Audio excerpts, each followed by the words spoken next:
On the സ്പോട്ടിൻ്റെ ഒരു എപ്പിസോഡിലേക്ക് എല്ലാവർക്കും സ്വാഗതം. നമുക്കെല്ലാവർക്കും അറിയാം, കഴിഞ്ഞ കുറച്ച് നാളുകളായി നമ്മളൊരു ഇച്ചിരി ബുദ്ധിമുട്ടിലാണ്. മലയാള സിനിമ ഒന്നും റിലീസാവാത്തതിൻ്റെ ഒരു ബുദ്ധിമുട്ട്. അതുകൊണ്ട് തന്നെ ഹിന്ദി അറിയാത്ത നമ്മളെല്ലാവരും ദങ്കൽ പോയി കാണേണ്ട ഒരു അവസ്ഥ വന്നു. ഈ ഒരു ഡ്രൈ സ്പെല്ലിന് ഒരു ഡിഫറൻസായി വന്നിരിക്കുകയാണ് ഗോഡ്സേ എന്നൊരു പുതിയ മൂവി. മലയാളം മൂവിയാണ്, നമ്മുടെ തിയേറ്ററിൽ ഇത് എത്തിയിട്ടുണ്ട്. ഗോഡ്സേയുടെ വിശേഷങ്ങളിലേക്ക് നമുക്ക് പോകാം. Today we have with us ഈ മൂവിയുടെ രണ്ട് main characters, the very promising, the very versatile two actors, Vinay Fogt and Surjit. Welcome to the show, sir. ഭയങ്കരമായിട്ട് ഒരു ക്രൂഷ്യൽ ടൈമിലാണ് ഈ ഫിലിമിൻ്റെ റിലീസ്. ഡ്രൈ സ്പെല്ലിന് ശേഷം ഇറങ്ങിയ ഒരു മൂവിയാണ്. എന്തുകൊണ്ടാണ് ഇങ്ങനെ ഒരു ടൈമിലൊരു റിലീസ്? അല്ലെങ്കിൽ അതൊരു ജനറലി ഇപ്പോൾ എന്താ പറയുക, സിനിമ അൾട്ടിമേറ്റ്ലി ഒരു ബിസിനസ് പരിപാടിയാണല്ലോ. അപ്പോൾ നമ്മളുടെ സിനിമയിൽ അങ്ങനെ ഒരു സ്റ്റാറൊന്നുമില്ല. നമ്മൾ സ്റ്റാർ ഡയറക്ടറിൻ്റെ പടമല്ല, വലിയ പ്രൊഡക്ഷൻ കമ്പനിയുടെ പടമല്ല. അപ്പം അങ്ങനെ എടുത്തു പറയാൻ നമുക്ക് ആകെ ചെയ്യാൻ സാധിക്കുന്നത് ഇപ്പം ഞങ്ങളെപ്പോലെയുള്ള ഒരു സെറ്റ് ഓഫ് ആളുകൾക്ക് ചെയ്യാൻ സാധിക്കുന്ന ആത്മാർത്ഥമായിട്ടൊരു സിനിമ ചെയ്യുക എന്നുള്ള മാത്രം. 100% അർപ്പണബോധത്തോടുകൂടി സത്യസന്ധമായിട്ടൊരു സിനിമ ചെയ്യാൻ. അപ്പോൾ ഞങ്ങൾ അങ്ങനെ ചെയ്തൊരു സിനിമയാണ്. അപ്പോൾ അതിന് മുമ്പ് നമ്മൾ ഡിസ്ട്രിബ്യൂഷൻ ശ്രമിച്ചു കഴിഞ്ഞപ്പോൾ ഇത്തരം കമേഴ്ഷ്യൽ ചെരുവകളൊന്നും ഇല്ലാത്തത് കൊണ്ടിട്ട് ഞങ്ങൾക്ക് 20-15 തിയേറ്റർ കിട്ടിയിരുന്നുള്ളൂ. ഈ ഒരു സമയത്ത് നമുക്കൊരു 65 തിയേറ്റർ കിട്ടി. അപ്പോൾ ആ ഒരു മൊമെൻറ്റിൽ സിനിമ റിലീസ് ചെയ്തു. പിന്നെ അതിൻ്റെ ഒരു ആകെയുള്ള ഒരു അബദ്ധം പറ്റിയത്, സാധാരണ നമ്മളൊരു 30 ദിവസമൊക്കെ പ്രൊമോട്ട് ചെയ്തിട്ട് ഒരു സിനിമ റിലീസ് ചെയ്യും.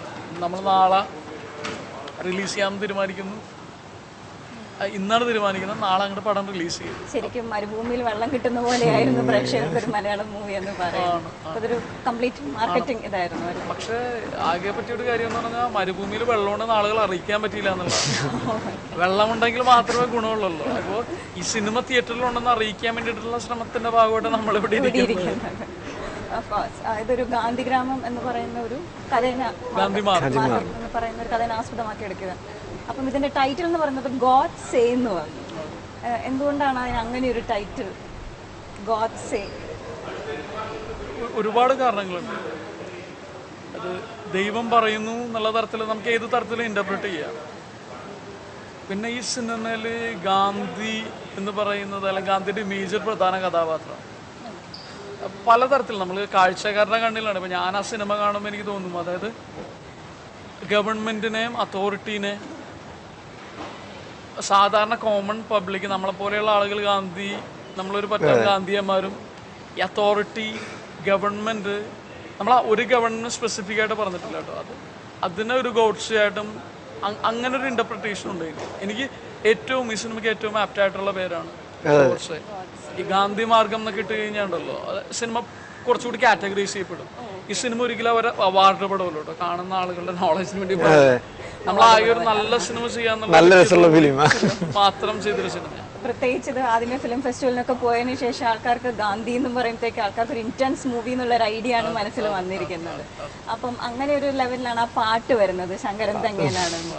അപ്പോൾ ആൾക്കാർക്ക് ഒരു ആദ്യം ഒരു ഇച്ചിരി കൺഫ്യൂഷൻ ആയിരുന്നു, ഇങ്ങനെ ഒരു പടത്തിൽ നിന്ന് ഇങ്ങനെ ഒരു പാട്ട്, അതെങ്ങനെ ഉണ്ടായിരുന്നു ആ ഒരു സോങ്? നല്ല രസമുള്ളൊരു സോങ്. അത് ഒന്ന് അതിൻ്റെ കൂടെ ഒപ്പമുള്ള എല്ലാ ആൾക്കാരും ജീവിതത്തിലും അങ്ങനെ പല സിറ്റുവേഷനുകളിൽ ഒരുമിച്ചിരുന്ന് പാടുകയും ഒക്കെ ചില ഭയങ്കര അങ്ങനത്തെ മുഹൂർത്തങ്ങൾ കടന്നു വന്നിട്ടുള്ള ആൾക്കാരൊക്കെ ഉണ്ട്. ഇപ്പം മുൻഷി വേണിച്ചേട്ടൻ, അപ്പോൾ അതിലുള്ള ഓരോ മറ്റ് ക്യാരക്ടറുകൾ ചെയ്യുന്ന വൈദ്യരും മറ്റേ ഇതൊക്കെ എല്ലാ ആൾക്കാരും അങ്ങനെയൊക്കെയുള്ള സാഹചര്യങ്ങളെ കടന്നു വന്നിട്ടുള്ള. അപ്പോൾ അതുകൊണ്ട് പിന്നെ ഷെറി എന്ന് പറഞ്ഞതിൻ്റെ ഒരു ഡയറക്ടറെ സംബന്ധിച്ചിടത്തോളം ആള് ഇതിൻ്റെ പുറകിലും ഇതിൻ്റെ ഒരു സിനിമ എങ്ങനെ നന്നായി വരിക എന്നുള്ളതിൻ്റെ ഒപ്പം തന്നെ ആള് വളരെ ഇമ്പോർട്ടൻ്റ് ആയിരുന്നു. അതിലുള്ള ആൾക്കാർ ഭക്ഷണം കഴിക്കുന്നത്, അതിനുള്ള ആൾക്കാർക്ക് കംഫർട്ടബിൾ ആയിരിക്കാന്ന് പറയണത്, സന്തോഷകരമായിരിക്കാന്ന് പറയണത്, അതിനു വേണ്ടിയിട്ട് ആൾ എന്തും ചെയ്യുന്നു പറയണ പോലെ. ഷെറിയും ഷൈജും ഒക്കെ രണ്ട് ഡയറക്ടേഴ്സും അങ്ങനത്തെ ഒരു നിലപാടുള്ള ആൾക്കാരാണ്. അപ്പം പാട്ട് ശരിക്കും അത് ലൈവ് തന്നെയാണ്. അത് ശരിക്കും അതിലത്തെ ചില അതിൽ ഫിലിമിൽ കാണുന്ന പോലെ തന്നെ അത് ലൈവ് തന്നെയാണ്. അത് ചില സംഭവങ്ങൾ ലൈവായിട്ട് സംഭവിക്കുന്നുണ്ടായിരുന്നു അതിനുള്ളിൽ. ശരിക്കും അല്ലാത്ത സിറ്റുവേഷനുകളിലും ഞങ്ങളൊക്കെ പാടായിരുന്നു. ഇപ്പൊ ഞാനും വിനയും വേണിച്ചേട്ടനൊക്കെ കാറിലൊക്കെ വന്നിരിക്കുന്ന സമയത്ത് വേണിച്ചേട്ടനൊക്കെ ഈ പഴയ ചില പാട്ട്, കരിനീല കണ്ണുള്ള പെണ്ണേന്നൊക്കെയുള്ള ഭയങ്കര റൊമാൻറ്റിക് പാട്ടുകളൊക്കെ ഒരിക്കലും പ്രതീക്ഷിക്കില്ല. അദ്ദേഹം ഭയങ്കര രസമായിട്ട് പാടും. പല്ലൊന്നുമില്ല പുള്ളിക്ക്, എന്നാലും പാട്ട് എന്ത് രസമല്ല കേട്ടോ. പിന്നെ എല്ലാവർക്കും ഇടയിൽ അങ്ങനത്തെ ഒരു സന്തോഷം ഉണ്ടായിരുന്നു. ഈ പറഞ്ഞ പോലെ സൗഹൃദവും അതിൽ നിന്നൊക്കെ തന്നെയാണ് പാട്ടും. ആ ജലീൽ ബാദ്ഷാ പറഞ്ഞ എൻ്റെ ക്യാമറമാൻ, അല്ലെങ്കിൽ അതിൻ്റെ ഒപ്പം നിൽക്കുന്ന മറ്റുള്ള എല്ലാ ആൾക്കാരും അങ്ങനെ ഒരു വളരെ ഒത്തിരി ക്രിയേറ്റീവ് ആയിട്ടുള്ളൊരു അറ്റ്മോസ്ഫിയർ ഉണ്ടാവുന്നതിലും വളരെ പ്രധാനമായിരുന്നു. ഭക്ഷണമൊക്കെ നമ്മൾക്ക്, ഞാൻ ഒരു സിനിമാ സെറ്റിലും അത്രയും റെഗുലറായും എല്ലാ ദിവസങ്ങളിലും അതൊരു ഒരു പ്രത്യേക തരത്തിലുള്ള നല്ല വൃത്തിയുള്ള കുറച്ച് ഭക്ഷണം മാന്യമായി എല്ലാവർക്കും ഒരേപോലെ കിട്ടുകയും ഒക്കെ ചെയ്തിരുന്നത്. അത് കുറച്ച് സ്ത്രീകളൊക്കെ ആയിട്ടുള്ളൊരു അവിടുത്തെ ഉള്ളൊരു സ്ത്രീ ശക്തി ആ ഒരു ഗ്രൂപ്പാണ് നമുക്ക് ഭക്ഷണമൊക്കെ തന്നത്. അത് വളരെ മാന്യമായുള്ളൊരു അതിൻ്റെ മൊത്തം അതാ ഞാൻ പറഞ്ഞത്. അതിൻ്റെ പിന്നണിയിലും അങ്ങനെ തന്നെയുള്ളൊരു ഒരു കെയറും ഓരോ ആളുകളെ കുറിച്ചും അവർ പോകുന്നതും വരുന്നതും അത് സാധാരണ ഒരു കമേഴ്ഷ്യൽ സിനിമയുടെ സെറ്റപ്പിലായിരുന്നില്ല അതൊന്നും. അപ്പോൾ അതുകൊണ്ട് അത് അവാർഡ് ഫിലിമായി പോവുകയും ചെയ്തില്ല. ഇങ്ങനൊരു സാധനം എന്താ പറയാ, ഇതൊരു മറ്റേ ഒരു ഇതിന്റെ വേറൊരു പരിമിതിയുണ്ട്. അതായത് നമ്മൾ ഒരിക്കലും ഒരു സിനിമ ചെയ്യുന്ന പോലെ ചെയ്തില്ല. നമ്മൾ ഇപ്പൊ ഞാൻ സുർജിത്ത് തന്നെ പണ്ടേ അടുപ്പമുള്ള ആളുകളാണ്. പണ്ട് സുർജിത്ത് ഏട്ടൻ ഞാൻ എൻ്റെ ആക്റ്റീവായിട്ട് സീരിയസ് ആയിട്ട് നാടകം തുടങ്ങിയൊരു കാലഘട്ടം ലോകധർമ്മി എന്ന് പറഞ്ഞ തിയേറ്റർ ഗ്രൂപ്പിലാണ്. അപ്പോൾ ചന്ദ്രാസൻ സാറിൻ്റെ. അപ്പം ഞാനിങ്ങനെ തുടങ്ങി ഞാനിങ്ങനെ പകച്ചിരിക്കുന്ന സമയത്താണ് എറണാകുളത്ത് ഫിസിക്കൽ തിയേറ്ററിൻ്റെ വർക്ക്ഷോപ്പ്. അപ്പോൾ ആ കാലത്ത് സുർജിത്ത് ഏട്ടൻ ഗോപാലനൊക്കെ പുള്ളികളാണ്. ഇപ്പം ഇവര് പെർഫോമൻസസ് കുറവാണ്. ഇപ്പം എന്നെ സംബന്ധിച്ച് ആ ടൈമിൽ ഇവിടെ ഭയങ്കര പെർഫോമൻസസും ആ ടൈമിൽ ഫിസിക്കൽ തിയേറ്റർ വർക്ക്ഷോപ്പ് എന്ന് വെച്ചു. അന്നാണ് ഞാൻ സുർജിത്തേട്ടനെ ആദ്യമായിട്ട് കാണുന്നത്. അപ്പോൾ സാർ എന്നോട് പറഞ്ഞു ഒന്ന് പോയി നോക്കൂ, പറ്റുമെങ്കിൽ വർക്ക്ഷോപ്പ് അറ്റൻഡ് ചെയ്യുമെന്ന് പറഞ്ഞു. അപ്പൊ ഞാൻ അവിടെ പോകുമ്പോൾ കാണുന്നത് എന്താന്ന് വെച്ച് കഴിഞ്ഞാല് ഒന്ന് സുർജിത്തേട്ടൻ മറ്റേ കൈകുത്തി കമഴ്ന്ന് വീണ് മറ്റേ സമർസോട്ട് അടിക്കുന്നു. ഇതൊക്കെ കണ്ട് ഞാനിങ്ങനെ പകച്ചു നിൽക്കുന്നു. ഒരു സൈഡിൽ മറ്റേ ഗോപാലേട്ടൻ അടാട്ട് ഗോപാലനും വേറൊരു ചങ്ങായും കൂടെ മിററിന്റെ ഒരു എക്സസൈസ് ഉണ്ട്. നമ്മൾ ആ മിററിൽ നോക്കിയിട്ട് അവരിങ്ങനെ ഫോളോ ചെയ്യുന്നൊരു സാധനം. ഇത്രയും കൂടെ കണ്ടു കഴിഞ്ഞപ്പോ എനിക്ക് മനസ്സിലായി ഇത് പണിയാണ്. ഞാൻ ഇവിടെ നിന്ന് കഴിഞ്ഞാൽ അന്ന് ഞാൻ സ്കേപ്പ് അടിച്ചാണ്. പിന്നെ കണ്ടിട്ടില്ല നമ്മള് തിയേറ്ററായിട്ട് ബന്ധപ്പെട്ടിട്ട്. പിന്നെ നമ്മള് ഓരോ സ്ഥലങ്ങളിൽ കണ്ട് സംസാരിക്കും. അന്ന് മുതൽ എനിക്ക് സുർജിത്തേട്ടനെ അറിയാം, ആണ് ഷെറിച്ചേട്ടനെ പണ്ടേ അറിയാം. പിന്നെ ജോയിസാർ നമ്മുടെ ഗുരുവാണ്. അങ്ങനെ മറ്റേ മൈഥിലി നമ്മുടെ ഭയങ്കര സുഹൃത്താണ്. അപ്പൊ ഒരു സൗഹൃദ കൂട്ടായ്മയാണ്. പക്ഷെ ഗോഡ്സെക്ക് സാധാരണ ഒരു സിനിമയുടെ കമേഴ്ഷ്യൽ ലക്ഷറി ഉണ്ടായിട്ടില്ല. ഇപ്പൊ നമ്മൾ ഉദ്ദേശിച്ച ലൊക്കേഷൻസ് ഒന്നും അല്ല. ഭയങ്കര ഇൻട്രസ്റ്റിംഗ് ആയിട്ടുള്ള മറ്റേ 2 പ്രൊഡ്യൂസേഴ്സ് നമുക്കുണ്ട്. ഒന്ന് മറ്റേ സന്തോഷ് മണിക്കോത്ത് എന്നുണ്ട്. സന്തോഷിന്റെ ഒരു പ്രവാസിയാണ്, ജോലി എടുത്താണ് ഈ പടം പ്രൊഡ്യൂസ് ചെയ്തിരിക്കുന്നത്. പിന്നെ ദിനേശ് നമ്പ്യാർ, ഇവര് 2 മെയിൻ പ്രൊഡ്യൂസേഴ്സ്. പക്ഷെ ഇവർക്ക് പരിമിതിയുണ്ട്. ഈ സിനിമ ഭയങ്കര ഒരു എന്താണ് ഷുവർ ബ്ലോക്ക് ബസ്റ്റർ ഒന്നും അല്ലാത്തതിന്റെ പരിമിതി ഉണ്ടായിരുന്നു. അപ്പോൾ നമ്മൾ ഉദ്ദേശിച്ച എക്യുപ്മെന്റ്സോ ഉദ്ദേശിച്ച ലൊക്കേഷൻസോ അങ്ങനെ ഒരുപാട് പരിമിതിയിൽ നിന്നാണ് ഈ സിനിമ ഉണ്ടാക്കിയിരിക്കുന്നത്. ആകെ 24 ദിവസമാണ് ഈ സിനിമ ഷൂട്ട് ചെയ്തിരിക്കുന്നത്. അപ്പോൾ ഈ പരിമിതികളൊക്കെ നമ്മൾ എങ്ങനെ അതിജീവിക്കും എന്നുള്ളതാണ്. അപ്പൊ അതുകൊണ്ടിട്ട് തന്നെ ഞങ്ങളെല്ലാവരും ഒരു നടൻ എത്രത്തോളം ആത്മാർത്ഥമായിട്ടൊരു സിനിമയിൽ അഭിനയിക്കാൻ പറ്റും അങ്ങനെയാണ് സിനിമയിൽ അഭിനയിച്ചിരിക്കുന്നത്. നിങ്ങളുടെ ഏറ്റവും സിൻസിയറസ്റ്റ് എഫർട്ട് ഇത് എന്തും ചെയ്യാൻ റെഡി ആയിട്ട് അങ്ങനെ നിൽക്കുകയാണ് എല്ലാവരും. അങ്ങനെ ചെറുച്ചേട്ടൻ അങ്ങനെ ലോക്ക് ചെയ്യും നമ്മള്.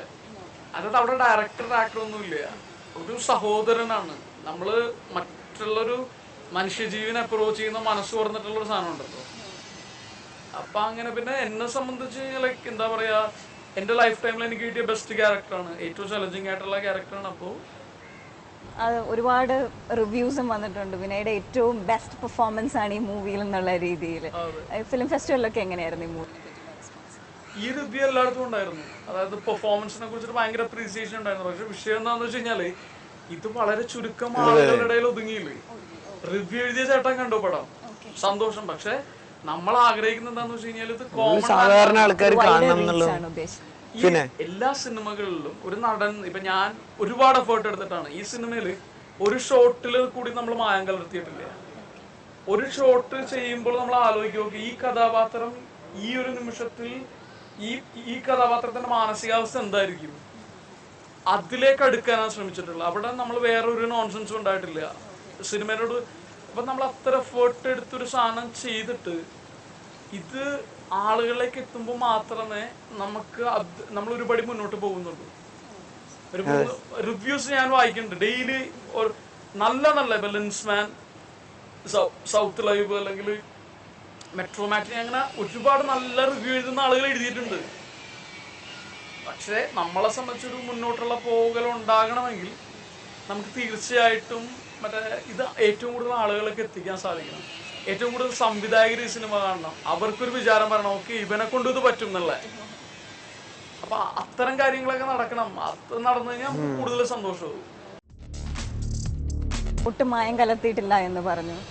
ബെൻ കിങ്സ്ലി എന്ന് പറയുന്ന ഒരു ആക്ടർ ആറ്റംബറോടെ ഗാന്ധി ചെയ്തതിന് ശേഷം പറഞ്ഞിട്ടുണ്ട്, ഒരുപാട് അറ്റാച്ച്ഡ് ആയി പോയി, അല്ലെങ്കിൽ ആ ഒരു ഫേസിൽ നിന്ന് മാറാൻ പുള്ളിക്ക് ബുദ്ധിമുട്ടായിരുന്നു, ആ വഴി പോയിരുന്നെങ്കിൽ പുള്ളി ഒരു ഗാന്ധിയനായിരുന്നേനെ എന്ന് പറഞ്ഞു. അപ്പോൾ since this movies dealing with that principle, എങ്ങനെയായിരുന്നു ആ ഒരു ഗാന്ധിയൻ പ്രിൻസിപ്പിൾ ഒരു പേഴ്സണൽ ലൈഫിൽ അല്ലെങ്കിൽ ഒരു ആക്ടർ എന്ന രീതിയിൽ നിങ്ങൾക്ക് ഇമോഷണലി എങ്ങനെയായിരുന്നു അത്? ഭയങ്കരമായിട്ട് ഇൻഫ്ലുവൻസ്ഡ് ആയോ? ഈ പറയണ മാതിരി ഒരു വല്ലാത്തൊരു കൂട്ടായ്മയാണ് നിങ്ങളുടെ? പിന്നെ നമ്മള് മറ്റേ ബെൻ കിങ്സ്ലി ആ സിനിമയിൽ ഗാന്ധിയായിട്ട് അഭിനയിച്ചാണല്ലോ. അപ്പൊ ഞാൻ എന്റെ കഥാപാത്രത്തിന് ഗാന്ധിസം ബാധിക്കുന്നതാണ്. അപ്പൊ അതിനുശേഷം ഒരു ഗാന്ധിയായിട്ടൊരു നാടകത്തിൽ അഭിനയിക്കുന്നതാണ്. അതാണ് അതിന്റെ ഏറ്റവും ഇൻട്രസ്റ്റിംഗ് ആയിട്ടുള്ള ട്വിസ്റ്റ്. പിക്ചർ ഇങ്ങനെ മേക്കപ്പ് ഒക്കെ ഇട്ട് കഴിഞ്ഞപ്പോ എന്താ ഫീൽ ചെയ്ത ആദ്യമേ? നമ്മൾ നോട്ടിൽ മാത്രം അല്ലെങ്കിൽ രാഷ്ട്രപിതാവിന്റെ രൂപത്തിൽ സ്വയം കാണുമ്പോൾ ഉണ്ടാവുന്ന ആദ്യത്തെ ഒരു ഫീൽ എന്തായിരുന്നു? പുള്ളിയോട് മാപ്പ് പറഞ്ഞു. അല്ല എന്താ പറയാ, അത് ചലഞ്ചിങ് അല്ലേ. ഇപ്പൊ എന്നെ പോലത്തെ ഒരാളെ കാസ്റ്റ് ചെയ്യാൻ സാധ്യതയുള്ള റോളുകൾ നമുക്കറിയാമല്ലോ. അതിൽ നിന്ന് എന്നെ പോലത്തെ ഒരു സാധാരണ ആക്ടറിനെ വെച്ചിട്ട് ഒരു ഗാന്ധിനെ വർക്ക് ചെയ്യുന്നത് ഒരു ഡയറക്ടറിന്റെ ക്വാളിറ്റിയാണ്, ഡയറക്ടറിന്റെ വിശ്വാസമാണ്. അതുകൊണ്ടാണ് ആളുകൾ പെർഫോമൻസിനെ അപ്രീഷിയേറ്റ് ചെയ്യുമ്പോഴും അതിന്റെ ഒരു മേജർ ക്രെഡിറ്റ് പോകുന്ന ഷെറി എന്ന് പറയുന്ന ഒരു സംവിധായകൻ തന്നെ. പുള്ളിയാണ് നമ്മളെ നയിച്ചിരിക്കുന്നത്. എനിക്കും ഈ ക്യാരക്ടർ ഉണ്ടല്ലോ, ഞാൻ ഈ ക്യാരക്ടർ ചലഞ്ചിങ് ആണ്, ഞാൻ ലൈഫ് ടൈമിൽ ചെയ്ത ഏറ്റവും നല്ല ക്യാരക്ടർ എന്ന് പറയുന്നതിന്റെ കാര്യം, ഞാനും ഈ ക്യാരക്ടറുടെ യാതൊരു ബന്ധവുമില്ല. ഞാൻ മദ്യപിക്കാത്ത ആളാണ്, ഇയാൾ ഫുൾ ഓൺ ഡ്രങ്കേർഡ് ആണ്, ലൈക്ക് സിനിമയുടെ ഒരു 25%. പിന്നെ ഞാൻ സ്കൂളിൽ പഠിച്ച ഗാന്ധിയുടെ നോളജ് എനിക്കുള്ളൂ. ഞാൻ അതിനുശേഷം എന്താ ലൈക്ക് എന്റെ സത്യാന്വേഷണ പരീക്ഷണങ്ങൾ പോലത്തെ പുസ്തകങ്ങളൊക്കെ വായിച്ചു. അല്ലെങ്കിൽ എന്താ പറയാ, ഈ ക്യാരക്ടറിന്റെ ഒരു ഇമോഷണൽ ജേർണി ഉണ്ടല്ലോ, ഒരുപാട് ഇമോഷണൽ ബ്രേക്ക് ഡൗൺസ് ഉണ്ട്, എല്ലാം ഉണ്ട്. അപ്പോൾ ഈ ഏരിയയിലൊക്കെ പല നമ്മൾ ചെയ്യുന്ന മറ്റു പല സിനിമകളിലും നമ്മളൊക്കെ മറ്റേ തിരക്കൊക്കെ ആണെങ്കിൽ ഓക്കെ വരും, ഡയലോഗ് വരും, ഓക്കെ അത് റിയൽ ആയിട്ട് ചെയ്തു പോകും. പക്ഷെ ഈ സിനിമയിൽ നമ്മളാകെ ഈ ഒരുപാട് പരിമിതികളുണ്ടല്ലോ, ഇത് അതിജീവിക്കുക എന്ന് പറയുന്നത് എളുപ്പമുള്ള കാര്യമല്ല. ഞങ്ങൾ പൊതുവെ നമ്മളുടെ ഇടയിലൊക്കെ വിനയ് ഗാന്ധിയായിട്ട് വന്ന് നിൽക്കുന്ന സമയത്ത് നമ്മളെ സംബന്ധിച്ചിടത്തോളം അത് ഭയങ്കര ഒരു വല്ലാത്തൊരു എക്സ്പീരിയൻസ് ആയിരുന്നു. നമ്മൾ തിരിച്ച് നമ്മൾക്ക് ഗുരു ആവുന്നുണ്ട് വിനയ് ആ ഒരു മൊമെന്റിൽ. കാരണം ആളെ സംബന്ധിച്ചിടത്തോളം ആള് ആ കാര്യത്തിലുള്ള ആളുടെ ഫുൾ ഡിവോഷനും ആളുടെ ഒരു ഏകാഗ്രതയും ആളിരിക്കുന്ന സ്പേസിൽ ആ ഒരു ഏകാഗ്രത ഫീൽ ചെയ്തിരുന്നു. പലപ്പോഴും ആളോട് കടന്ന് വളരെ കാഷ്വൽ ആയിട്ടുള്ള സംസാരിക്കാൻ പോലും നമുക്ക് തോന്നാത്ത വിധത്തിലുള്ളൊരു ഒരു ഒരു ലെവൽ ആള് മെയിൻറ്റെയിൻ ചെയ്തിരുന്നു. അത് ഗംഭീരം തന്നെയായിരുന്നു. അത് പലപ്പോഴും നമ്മൾക്കിടയിൽ ആക്ടേഴ്സിൻ്റെ ഇടയിലൊക്കെ നമ്മൾ സംസാരിച്ച് പോവുകയൊക്കെ ചെയ്യായിരുന്നു. പിന്നെ ഞാനും മൈഥിലിയൊക്കെ പിന്നെ നാടകക്കാരെന്നുള്ള നിലയ്ക്കുള്ള കുറച്ച് ആൾക്കാരായിട്ട് ഞങ്ങൾ വേറെ ചുറ്റിത്തിരിഞ്ഞ് നിൽക്കുന്ന പോലെയായിരുന്നു. നമുക്ക് കുറച്ചും കൂടി ലൂസായിരുന്നു നമ്മളുടെ ഒരു ടോക്കും രീതികളൊക്കെ. എന്നിട്ടും നമ്മൾ അതിൻ്റെ അങ്ങനെയൊക്കെ തന്നെയാണ് നമ്മൾ അതിൻ്റെ ക്യാരക്ടറിനെയും അപ്രോച്ച് ചെയ്തിരുന്നത്. നമുക്ക് അങ്ങനത്തെ ഒരു ഇതില്ല. പക്ഷെ വിനയന് ഭയങ്കര ട്രാൻസ്ഫോർമേഷൻ ആയിരുന്നു ചില സമയങ്ങളിൽ. എന്ന് വെച്ചാൽ സംശയിച്ചിരുന്ന പോലെ അടുത്തേക്കല്ല പറ്റുമോ ഇപ്പൊ ചീത്ത അപ്രോച്ചബിൾ ആയിട്ടുള്ളൊരു ലെവൽ ഉണ്ടായിരുന്നു ശരിക്കും. ഇതിപ്പം ഈ ഒരു കഥാപാത്രം ഒരു ആൽക്കഹോളിക്, പിന്നീട് പുള്ളിക്ക് ഒരു പർട്ടിക്കുലർ ഇവന്റ് വന്നു ട്രാൻസ്ഫോം ചെയ്യുന്ന, നിങ്ങളുടെയൊക്കെ ജീവിതത്തിൽ അങ്ങനെ എന്തെങ്കിലും ഒരു ഇവന്റ് ഉണ്ടായിട്ടുണ്ടോ നിങ്ങൾ ഭയങ്കരമായി ബാധിച്ച അല്ലെങ്കിൽ മാറ്റിമറിച്ച ഒരു as an actor or in personal life? ഇതിനെ കുടിച്ചിട്ടൊന്നുമില്ല എന്ന് പറയുന്നത്. ഞങ്ങൾ പക്ഷെ ഞാൻ എൻ്റെ വരുന്നത് ശരിക്കും നമ്മൾ കള്ളിച്ചെത്തുകാരുടെ കുടുംബങ്ങളായിരുന്നു. എൻ്റെ ഫുൾ പ്രദേശവും ഒരു 1000 ചെത്തുകാരൊക്കെ ഉള്ളൊരു വില്ലേജിൽ നിന്നാണ് ഞാൻ വരുന്നത്. ഇപ്പം അവിടെ ഒരാളുള്ളൂ കേട്ടോ. കള്ള് വ്യവസായം തകർന്നു പോയിട്ടുള്ള. അപ്പോൾ കള്ള് നമ്മളെ സംബന്ധിച്ചിട്ടുള്ള വളരെ ഓർഗാനിക് ആയിട്ടുള്ള ലൈഫിൻ്റെ ഒരു ഭാഗമായിരുന്നു. നമ്മളെല്ലാവരും ചെറുപ്പത്തിലെ തന്നെ മരുന്ന് പോലെയൊക്കെ തന്നെ കള്ളൊക്കെ ഉപയോഗിക്കുക. കള്ള് ശരിക്കും തെങ്ങും കള്ള് അങ്ങനെയൊക്കെ ഉള്ളൊരു സ്ഥലത്ത് നമ്മൾ വരുന്നത്. അപ്പോൾ അതുകൊണ്ട് കള്ള് വല്ലാതെ നമ്മളെ എന്താ പറയുക, നമ്മളെ കള്ള് സ്വാധീനിച്ചിട്ടില്ല. നമ്മൾ കള്ളെ തന്നെയാണ് സ്വാധീനിച്ചിട്ടുള്ളത്. പലപ്പോഴും നമുക്കത് എൻ്റെ അപ്പനൊക്കെ കള്ളിയെത്താനൊക്കെ തെങ്ങിൽ കയറുകയെന്നൊക്കെ പറഞ്ഞു കഴിഞ്ഞാൽ 4-5 തെങ്ങുകളൊക്കെ ആള് ഇങ്ങനെ കെട്ടും വലിയ ഹൈറ്റിൽ. സാധാരണ സർക്കസുകാർ ചെയ്യുന്ന പോലെ തന്നെ ഒരു തെങ്ങിൽ കയറി കഴിഞ്ഞ് കഴിഞ്ഞാൽ ഒരു 5 തെങ്ങ് ചെത്തും. അങ്ങനെ നടന്ന് അങ്ങനെ ഒരുത്തുനിന്ന് വേറെ സ്ഥലത്തേക്ക് പോവുകയൊക്കെ ചെയ്തത്. പിന്നെ അവര് നമ്മൾക്ക് ഭയങ്കര ധൈര്യം തന്നുണ്ട്. ഭയങ്കര അതായത് ഫിയർലെസ് ആയിട്ടുള്ള ഭയങ്കര ഇടിമിന്നലും മഴയും ഒക്കെ ഒക്കെ നടന്നുകൊണ്ടിരിക്കുന്ന സമയത്ത് വലിയ തെങ്ങിൻ്റെ മുകളിലൊക്കെ പാട്ടൊക്കെ കേൾക്കാം, ചെറിയ എന്നൊക്കെ പറഞ്ഞിട്ടുള്ള ചെറിയ വരികളൊക്കെ കേൾക്കാം. അപ്പം നമ്മൾ താഴെ വീട്ടിലൊക്കെ പേടിച്ച് മിന്നലിലൊക്കെ ഇരിക്കുന്ന ആൾക്കാർക്ക് ആയ് എന്നൊക്കെ പറഞ്ഞാൽ ഭയങ്കര ധൈര്യം. അങ്ങനത്തെ ഒരു വില്ലേജിൽ നിന്നാണ് ഞാനൊക്കെ വരുന്നത്. പലപ്പോഴും ഈ മദ്യം ചിലപ്പോൾ ഈ സമയത്തൊക്കെ മദ്യം ആ തരത്തിൽ ഏറ്റവും മോശപ്പെട്ട മദ്യം ആളുകളിലേക്ക് എത്തുന്ന വിധത്തിലായി മാറുകയാണ് ചെയ്തിട്ടുള്ളത്. യഥാർത്ഥത്തിൽ നമ്മളുടെ ഒരു ഇതായിരുന്നില്ല. പിന്നെ എൻ്റെയൊക്കെ നമ്മളൊക്കെ അങ്ങനെ കള്ള് അത്ര സ്വാധീനിച്ചിട്ടില്ല. ആ തരത്തിൽ കള്ളൊക്കെ നമുക്ക് ഒരു സൈഡാണ്. പിന്നെ ട്രെയിലറിൽ തന്നെ കുറെ യോഗ പോസസ് ചെയ്തിട്ടുണ്ട്. സ്പെഷ്യൽ ട്രെയിനിങ് ഉണ്ടോ അതോ പണ്ട് മുതലേ ട്രെയിൻഡ് ആണോ, എങ്ങനെയായിരുന്നു ആ ഒരു? അപ്പോൾ തിയേറ്റർ ഇപ്പം നമ്മളിപ്പോൾ ഞാനൊക്കെ കൂടുതൽ ഫിസിക്കൽ തിയേറ്ററൊക്കെയാണ്. അപ്പോൾ ആ കാലഘട്ടങ്ങൾ മുതലേ നമ്മൾ കളരി, യോഗ ഇത്തരം സാധനങ്ങളൊക്കെ പഠിച്ചിട്ടുണ്ട്. പിന്നെ ഒരു ആക്ടറിനെ സംബന്ധിച്ച് എല്ലാം അഡ്വാൻറ്റേജ് ആണ്. അല്ലെങ്കിൽ നമ്മളുടെ കയ്യിൽ എന്തൊക്കെ സ്റ്റോക്ക് ഉണ്ട് ഇതൊക്കെ എക്സിബിറ്റ് ചെയ്യാനുള്ള സ്പേസ് കിട്ടും സിനിമയിൽ. ഏറ്റവും ബുദ്ധിമുട്ടായിട്ട് തോന്നിയത് ഏതായിരുന്നു യോഗയുടെ എന്തെങ്കിലും പർട്ടിക്കുലർ സാധനം വന്നത്? എനിക്ക് യോഗയൊന്നും ബുദ്ധിമുട്ടായിട്ട് തോന്നാറില്ല. ഭയങ്കര സിമ്പിളാണ്. സിമ്പിളാണ്. ഒരു സമയം കഴിഞ്ഞ് യോഗ ശരിക്കും വേർക്ക് പോലും ഇല്ല.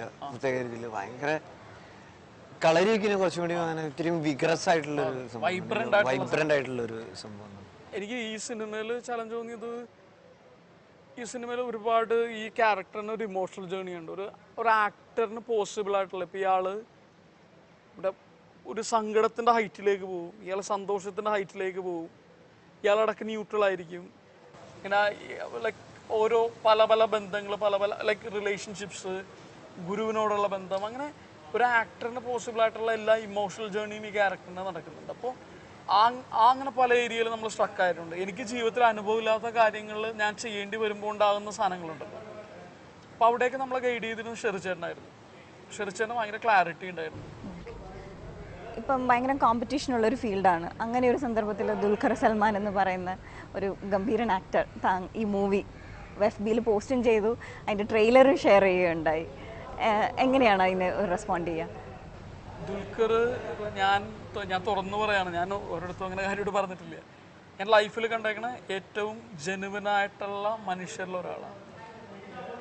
അതിന് ഒരുപാട് ഇൻസിഡൻസ് ഉണ്ട്. അതിൻ്റെ ഒരു എക്സാമ്പിളാണ് ഈ സിനിമക്ക്. അതായത് ഇന്ന് തീരുമാനിക്കുന്ന ഓക്കെ നാളെ 65 തിയേറ്റർ കിട്ടും, ഓക്കെ നമുക്ക് നാളെ പടം റിലീസ് ചെയ്യാമെന്ന് പറഞ്ഞത് റിലീസാകുന്നതാണ്.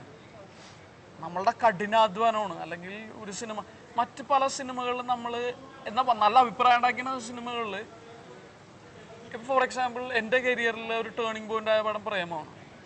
പ്രേമം ഞാൻ അവിടെ പോയി നിന്നു എന്നുള്ളൂ. ശരിക്കും ഞാൻ അവിടെ പോയി നിന്നു. അപ്പോൾ അൽഫോൺസ് പറഞ്ഞു, വിനയ് താടി എടുക്കണം, മീശയുടെ അളവ് ഇതാണ് കാര്യം, മറ്റേ ഈ സീനാണ് ഇങ്ങനെ ചെയ്യണം. അതായത് അൽഫോൺസ് പറയുന്ന കാര്യങ്ങൾ കൂടുതൽ ഞാൻ ചെയ്തു. സൗബിനെ പോലത്തെ ഒരു ബ്രില്യൻ്റ് ആയിട്ടുള്ള കോ ആക്ടർ ഉണ്ടായിരുന്നു. അത് സിനിമ അങ്ങനെ സംഭവിച്ചു. ഞാൻ എൻ്റെ ഭാഗത്തുനിന്ന് എനിക്ക് അങ്ങനെ ഭയങ്കര ഹാർഡ് വർക്കൊന്നും. അപ്പോൾ ഈ സിനിമ എന്താ പറയുക, ഇപ്പോൾ റിവ്യൂലൊക്കെ പറയുന്ന പോലെ എനിക്ക് ഏറ്റവും സംതൃപ്തി നൽകിയ ക്യാരക്ടറാണ്. അല്ലെങ്കിൽ ഇങ്ങനത്തെ ഒരു ചലഞ്ചിങ് ആയിട്ടുള്ള ക്യാരക്ടർ ഇനി എപ്പോൾ കിട്ടുമെന്ന് എനിക്ക് അറിഞ്ഞുകൂടാ. അപ്പം ഇങ്ങനെയെല്ലാം വെച്ചിട്ട് ഞാനിങ്ങനെ ആലോചിക്കണം, ഇത് എന്ത് ചെയ്യുന്നത് ആളുകളേക്ക് എങ്ങനെ എത്തിക്കുന്നുണ്ട്. അപ്പോൾ ദുൽഖർ എൻ്റെ സുഹൃത്താണ്, നല്ല സുഹൃത്താണ്. ഞാൻ എപ്പോഴും മെസ്സേജ് അയക്കുകയോ എപ്പോഴും വിളിക്കുകയോ എപ്പോഴും കാണും ചെയ്തിട്ടില്ല. തീവ്രം എന്ന് പറഞ്ഞ സിനിമയിൽ ഒരുമിച്ച് അഭിനയിച്ചു. എൻ്റെയും ദുൽഖറിൻ്റെ കരിയറിൻ്റെയൊക്കെ തുടക്കത്തിലുള്ള സിനിമയായിരുന്നു. അതിനുശേഷം കമ്മട്ടിപ്പാടത്തിൽ ഒരുമിച്ച് അഭിനയിച്ചു. അപ്പം ഞാൻ വെറുതെ മെസ്സേജ് അയച്ചു ദുൽഖറിന്, ഇതേപോലെ മച്ചാൻ ഇതാണ് സീൻ. അപ്പോൾ ഓൾറെഡി ഞാൻ ദുൽഖറിനെ കുറിച്ച് ഗോഡ്സേനെ കുറിച്ചിട്ട് ദുൽഖറിനോട് സംസാരിച്ചിട്ടുണ്ട്, ഗെറ്റപ്സൊക്കെ കാണിച്ചു കൊടുത്തിട്ടൊക്കെ ഉണ്ട്. അപ്പോൾ ഞാൻ പറഞ്ഞ അളിയ, ഞാൻ അന്ന് പറഞ്ഞ സിനിമ ഇപ്പോൾ റിലീസാകാൻ പോവുകയാണ്, എനിക്ക് അറിഞ്ഞുകൂടാതെ എങ്ങനെ പ്രൊമോട്ട് ചെയ്യുമെന്ന്. ഒരു പോസ്റ്റർ ഇല്ല എന്ന് പറഞ്ഞു. പോസ്റ്റർ ഇല്ലാണ്ട് ആളുകൾ എങ്ങനെ അറിയും? അപ്പോൾ ദുൽഖറിൻ്റെ വാട്സപ്പ് നമ്പറിൽ അയച്ചിട്ട് റെസ്പോൺസ് ഒന്നും കണ്ടില്ല. അപ്പോൾ തന്നെ ദുൽഖറിൻ്റെ മാനേജറുണ്ട്, സാമി എന്നുണ്ട്. സാമി എൻ്റെ അടുത്ത സുഹൃത്ത്. ഞാൻ സാമിക്ക് അയച്ചു. അതായത് ഞാൻ പറഞ്ഞു ലൈക്ക് അധികമാണ് ചോദിക്കുന്നത്, എങ്കിലും ഒരു ഷെയർ കിട്ടിയാൽ നന്നായിരുന്നു എന്നുള്ള കാര്യത്തിൽ. ഷെയർ ചെയ്തില്ലെങ്കിലും കുഴപ്പമില്ല. കാര്യം ഇപ്പം ഞാനൊരു ആക്ടർ മാത്രമാണ്, എനിക്ക് നഷ്ടപ്പെടാനൊന്നുമില്ല. ദുൽഖർ സൽമാൻ ഒരു സ്റ്റാറാണ്, അതിൻ്റെ അപ്പുറത്തേക്ക് ഒരു എന്താ പറയുക ഒരു ലെജൻഡിൻ്റെ മകനാണ്. വേറെ ഒരുപാട് കാര്യങ്ങളുണ്ട്, അതൊന്നും നമുക്ക് അറിഞ്ഞുകൂടാ. അപ്പം ഞാൻ മെസ്സേജ് അയച്ചു, സാമിക്ക് അയച്ചു. സാമി റെസ്പോണ്ടും ചെയ്തില്ല. ഒരു ദിവസം രാത്രി അയച്ചു, പിറ്റേ ദിവസം രാവിലെ ദുൽഖർ പോസ്റ്റ് ചെയ്ത് കഴിഞ്ഞു. ഞാൻ പറഞ്ഞൊരു മനുഷ്യൻ്റെ എന്താ ബ്രോഡ് മൈൻഡഡ്, അല്ലെങ്കിൽ ഒരു സഹജീവിനോടുള്ള റെസ്പെക്റ്റ്, അല്ലെങ്കിൽ കോ ആർട്ടിസ്റ്റിനോടുള്ള റെസ്പെക്റ്റാണ് എനിക്ക് എപ്പോഴും എല്ലാ സ്ഥലം എവിടെ ചോദിച്ചാലും ഞാൻ പറയും അത്. ഇത്ര വർഷത്തെ അനുഭവം വെച്ചിട്ട് ഏറ്റവും ഞാൻ ഫിലിം ഇൻഡസ്ട്രി കണ്ട ഏറ്റവും ജെന്യുവൻ ആയിട്ടുള്ള ഹ്യൂമൻ ബീയിങ്. ഒരുപാട് ലിമിറ്റേഷൻസിൻ്റെ ഇടയിൽ നിന്ന് ഒരു നല്ലൊരു കൂട്ടായ്മയുടെ ഒരു നല്ലൊരു മൂവിയാണ് ഗോഡ്സേ. അപ്പം ഈ മൂവി എല്ലാവരും തിയേറ്ററിൽ പോയി കാണുക. Now let people say all the best to both of you. Thank U.